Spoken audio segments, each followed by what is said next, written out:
네, 안녕하세요. 와주스키입니다. 지금 개인 투자자들이 제가 봤을 때 완전 그 맛이 갔어요. 맛이 갔어요. 왜냐면 이런 와중에서도 계속적으로 순매수하고 있습니다. 계속 매수만 때리고 있어요. 우리 개인 투자자들이. 이게 왜 그런지 좀 말씀을 드릴게요. 왜 개인들이 자꾸 매수를 할까? 어, 두 가지입니다. 두 가지. 두 가지. 첫 번째로는 물타기, 두 번째로는 단타. 예, 단타. 첫 번째 물타기, 두 번째 단타. 단타를 통해서 빠르게 이제 뭔가를 얻어 가겠다라는 거죠. 그러니까 저평가 주식이라고 판단을 나름 하고 있는 거예요. 근데 이거는 보합으로 가는 걸 보고도 안 늦거든요. 그렇게 저평가를 한다던가. 근데 이제 저평가 주식은 그런 식으로 접근하는 게 맞는데 지금은 이제 단타라고 볼 수밖에 없죠. 왜냐면 지금처럼 이 변동성이 강한 시장에서 내 돈을 넣는다. 이게 상식적으로만 생각을 해도 굉장히 위험하고 무모한 거거든요. 네. 그런데도 불구하고 다른 기관 외에는 다 팔고 있는데 개인만 계속적으로 어, 매수를 들어오고 있는 상황인 거죠. 계속적으로. 자, 그럼 이거에 대해서 제가 이전에 이렇게 폭락하고 떨어질 때야말로 정신을 차려야 된다라고 우리 단톡방에다가 제가 몇 번 강조를 했었어요. 이럴 때일수록 정신을 차려야 된다. 상황 판단을 하려고 노력해야 되고 어떤 상황인지 이제 전문가들의 이야기들도 막 듣고 또 과거에 이랬던 차트에서 어떤 상황이 발생을 했었고 그거를 객관적으로 계속 판단을 하면서 나가야 되는 거죠. 근데 지금은 제가 봤을 때 일단 뭐 기준도 없고 그냥 마구잡이 매매 들어가고 있는 것 같아요. 자, 삼성전자 한번 볼게요.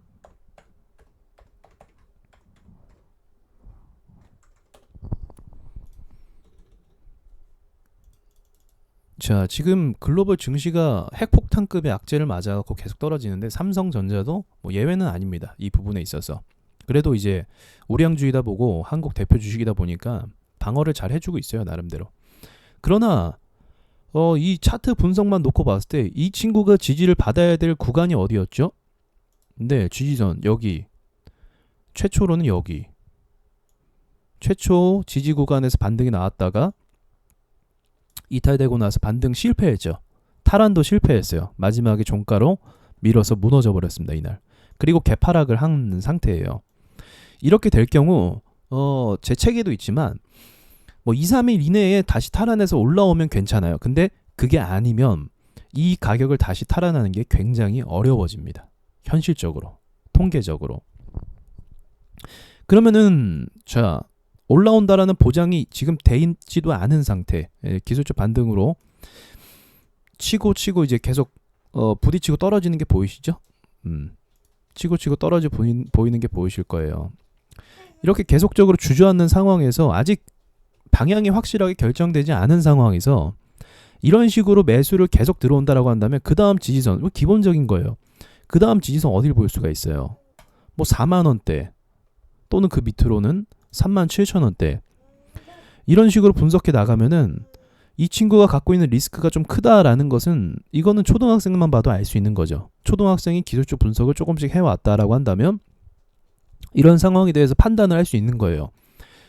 그러니까 이제 사실 사람들은 바보가 아니에요. 근데 돈에 있어서 손실을 보면 이제 판단력이 흐려져서 바보같이 됩니다. 바보같이 돼요, 정말로. 그러니까 기분 나쁘게 들으실 필요는 없어요. 자, 이런 구간에서 이제 반등을 좀 노려본다. 그럼 갈 건 빨리 가야죠. 그죠? 계속 실패하고 있고. 그러니까 제 말은 이제 올라간다, 안 올라간다 이 얘기하는 게 아니라 기본적으로 투자자라고 한다면 내 돈을 베팅하는 사람이라고 한다면 물을 탈 때도 좀 기다릴 줄도 알아야 되고 또 계획적으로 갈 줄도 알아야 되는데 지금은 거의 몰빵 수준에 가깝다라는 거죠. 많은 투자자들이. 그러니까 정신이 나간 거예요, 이거는. 너무 심각하게 시장이 박살나다 보니까 멘탈이나 판단력에 있어서 모든 게 다 흐려진 상태라는 겁니다. 그러니까 여러분들이 이 상황을 극복하시려면 사실은 방법은 없어요. 사실 극복하는 거에 있어 방법 없고 시장에 맡기는 수밖에 없는데 그래도 이제 이 투자라는 거 결국 손해를 볼 수도 있잖아요. 다 뭐 자기가 이렇게 투자했지만 자기 책임이잖아요, 결국은.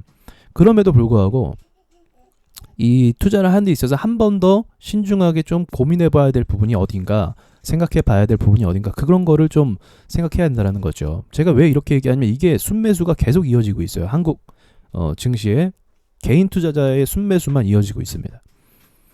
다 버리고 있는데. 더불어서 나스닥도 보시면 이게 완전 그 맛이 갔잖아요, 차트가. 그죠? 차트가 완전 맛이 갔어요. 아니 5일선조차도 탈환을 못 해주고 있어요. 5일선을. 여기가 뭐 얼마나 멀다고. 그죠? 멀지도 않은데 계속 밀어내고 있잖아요. 우리 증시 무슨 영향 받는다고 했죠? 미국장 영향을 무조건 받습니다. 지금 종목으로 따지면 얘가 대장주고 나머지 애들은 후발주예요. 미국장은 크게 올라왔는데 왜 한국장은 안 올라? 후발주니까 안 오르죠. 개별 종목 보세요. 후발주는 항상 안 올라요. 저기 뭐죠? 그 삼성 출판사가 오를 때 톡박스 코리아가 항상 못 미쳐서 오릅니다. 움직일 때. 마찬가지예요. 지금은 미국 증시 중심으로 전 세계 투자자들의 심리가 움직이기 때문에 한국 증시에 대한 기대감은 없어요. 많은 투자자들이 코리아 지금 저평가다. 한국 저평가다. 사야 된다. 이 생각을 못 해요, 지금. 왜? 미국 증시가 어디가 바닥인지 모르고 계속 빠지고 앉아 있으니까. 그 가능성을 못 열어두는 거예요, 투자자로서. 기본이잖아요, 근데. 기본. 이런 거 생각하는 거. 미국 증시가 빠지고 흔들리면 우리나라 증시도 더 크게 빠져요. 그러면 여기에 대해서 진정세가 좀 보이는 상황. 최소한 8,000 이상을 돌파했을 때 나스닥이 8,000 이상 돌파하고 한국 증시 역시도 같이 올라가서 더 올라가서 2,000포인트 이상 탈환했을 때, 다시 안정권에 들어갔을 때, 그때 좀 생각을 해야죠. 지금 무작정 막 물 타고 빠져나오겠다라고 얘기하는 거는, 이거는 약간 광기에 가깝다라는 거죠. 근데 이제 어떤 나름대로의 분석과 방향을 잡고 했다라고 한다면 그건 괜찮아요, 사실은. 괜찮아요. 근데 제가 봤을 때 많은 사람들은 그런 판단을 지금 내릴 수 있는 상황이 아니기 때문에 제가 한 번 더 여러분들한테 강조를, 이 말씀을 드리는 겁니다. 이 영상을 찍는 이유가 한 번 더 상황을 좀 더 객관적으로 분석하자라는 거예요. 사실 지금 물 타는 상황이 아니라 벌써 버렸어야 됐어요. 벌써 던져 버렸어야 됐어요. 증시 자체 이 반등을 기대하는 게 아니라. 여기 1890포인트 있죠? 1890. 여기 깰 때 버려야 돼요, 사실은. 그게 맞아요. 저도 중요하게 봤던 가격이었거든요. 저거 깰 때 버리는 게 맞습니다. 더 이상 비빌 데가 없어요. 잠깐은 이렇게 이 라인이 굉장히 중요했단 말이에요, 한국 증시에서. 최근 들어서의 여러 가지 악재들이 있었잖아요, 한국 증시에. 그 악재들에서도 버텼던 가격대였어요. 그 악재 상황에서 버텼던 가격대. 그렇다라고 한다면 이때 정리를 가는 게 어쩔 수 없지만 가장 안전한 판단이 될 수도 있는 거죠, 어쩌면. 악재는 뭐죠? 코로나. 바이러스가 계속적으로 전염이 되니까 지금 유럽 증가치도 더 커지고 있고, 각 나라가 이제 이걸로 통해서 경제적 손실이 큰데, 이게 가시화가 되고 현실화가 된다라고 한다면 그 데미지가 한 번 더 입을 생각을 할 수도 있는 거죠, 가능성을. 그러니까 악재에 대해서 늘 가능성을 열어놓고, 우리가 사실은 수익을 내는 시장은요, 여러분, 이거 정확하게 말씀드릴게요. 우리가 수익을 내야 되는 시장은요, 보합장 상승장이에요. 보합장 상승장. 이럴 때 이거 하락장이고, 이 보합장 여기도 하락장이고, 우리가 이럴 때 수익을 내야만 해요. 다를 때 내는 게 아니라. 자, 제 말이 이해가 되시죠? 우리는 평범한 상황에서 수익을 내는 개미 투자자일 뿐이지, 이런 상황에서 대응하는 머릿속에 그 시뮬레이션은 없어요. 저도 많이 없고 여러분도 당연히 없어요. 이런 상황에서 어떻게 대응해야 되는지 머릿속에 데이터가 없단 말이에요. 데이터가 없는데 갑작스럽게 이런 일이 닥치면 대응이 제대로 되겠어요? 당연히 안 되죠. 그러니까 내 데이터에서 벗어나면 그냥 던지는 거예요. 모르는 거니까. 그 뒤로 홀딩하는 건 뭐죠? 이제 그 뒤로 홀딩하는 자세는 이제 우연을 기대하는 자세. 정말 운을 기대하는 자세밖에 안 되는 거죠. 예.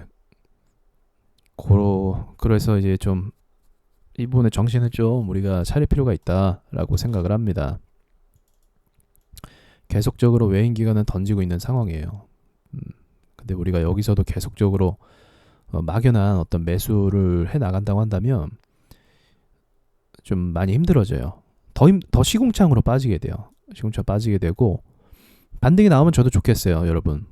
저도 반등이 나왔으면 좋겠어요. 아직은 이렇게 증시가 무너지기에는 이 한국이란 나라가 준비가 된 게 없어요. 앞으로 잘 준비될 건 없겠지만 우리 투자자들의 입장에서는 준비될 게 없단 말이에요. 그래서 나왔으면 좋겠는데 뭐 지금 경험해 보셨잖아요. 지금 상황이 물 타면 물 탈수록 더 수렁으로 빠지고 있죠.